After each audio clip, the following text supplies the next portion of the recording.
Hey, Randy. Thanks for joining me again today. Hey, thanks for having me. Good to be back. So today we're going to talk about what happens when the TPA denies a claim. Many members don't understand what happens. They think the claim is just over, and really that's sort of just the beginning. So we're going to just talk about that because it's a really important thing for members to understand. Yes, definitely. And actually, that's been sort of an issue throughout my career. It's not just members, but really all employers, that I've worked with in the past. So, when we do our investigation and we have to have very hard, reasonable evidence to deny a claim for benefits. I mean, that's something I think the first thing to understand is a lot of times we hear something and we investigate, we just can't get that hard proof, that really is going to stand up in court. That's really the kind of the litmus test, right? But, oftentimes we do, there's a lot of claims that, do end up being denied. And that's just the sort of the beginning of the story. It doesn't close. And Right. I think that's a tough one for people sometimes.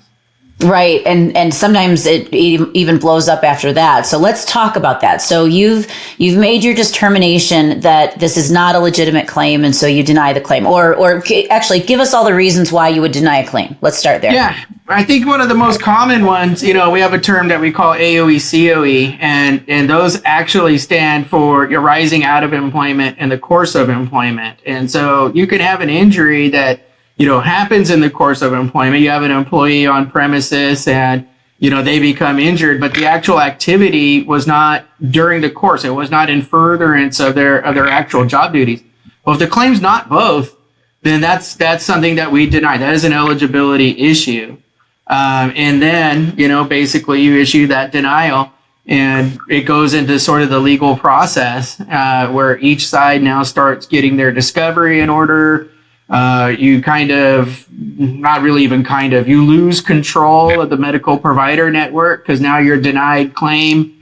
The dispute is now arisen. So you start getting into qualified medical evaluations. You start getting into some very expensive, litigation type, defense type, related matters.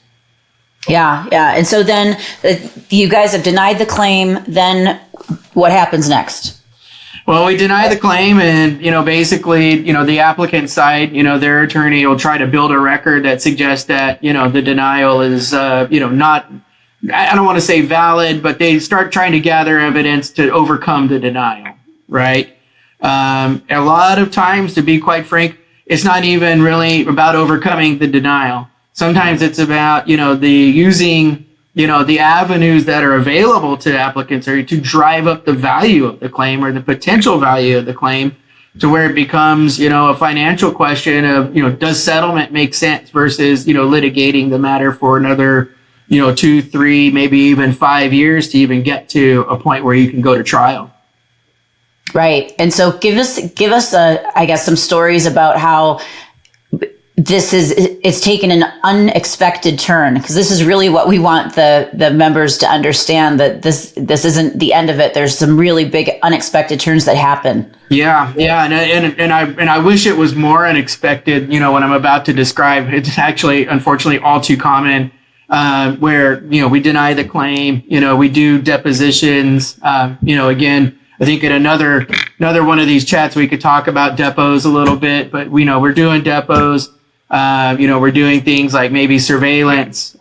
We go to a qualified medical evaluation because either side is entitled to that. So usually what we'll see is it's a race to get to the appropriate specialty.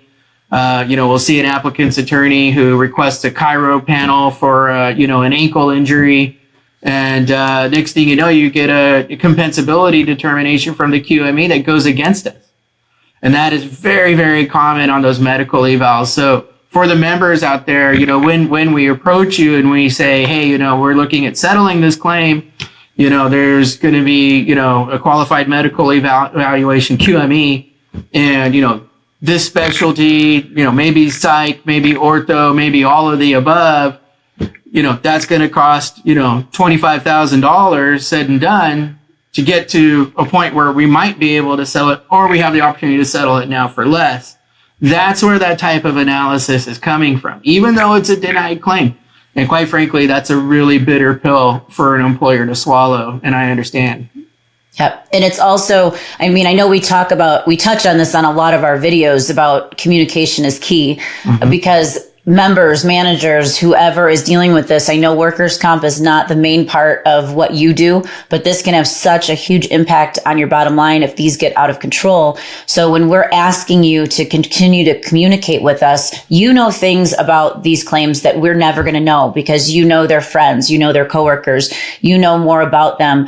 And so you're going to hear things and know things that are critical for us to be able to defend you, to defend the claim, to handle, all the things that come up. So please, please, please communicate with the team and get the information out there. I think in this situation, it's more critical than ever because someone thinks the claim's been denied and then they don't update us anymore. That's right. So, and, then like I say, you get the surprise, settlement. And, like I say, that's very bitter pill to swallow because you don't feel that this injury was legitimate or this person was deserving of it. And there's that sort of, like I say, financial, cost analysis that has to take place. Yeah, that's always hard in the law that sometimes we do have to make the call that it just makes more sense to settle it because this is what the exposure would be. And you guys are some of the toughest that I've ever worked with in the years that I've been dealing with workers' comp over 24 years. I mean, real briefly touch on that. What I know you did a little bit, but tell me a little bit more because the decision to settle is a big decision.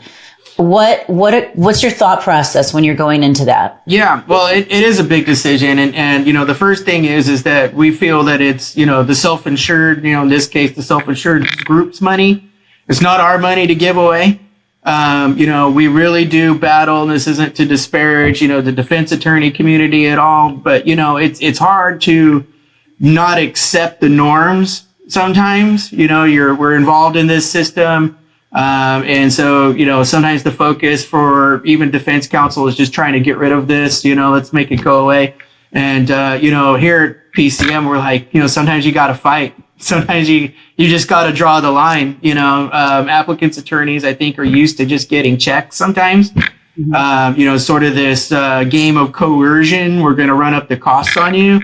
And sometimes you've got to, we want to put our foot down as much as possible. It's got to make sense. And it's got to be at the right value, or we're just not going to do it. Yep, that makes sense. All right. Anything else we want to add on this one for our members? No, I don't think so. Like I said, I think this is going to be a little bit of that bitter pill that unfortunately, is part and parcel now of our workers' comp system here. And, maybe just take a little time to think about it. I would encourage, if any of the members see this and they want to talk a little bit more, reach out to me. I'm always happy, to walk through and just sort of address concerns and answer questions. Awesome. Thanks again, Randy. You're such a help for our members. I appreciate you. Thank you. Appreciate you. Thank you.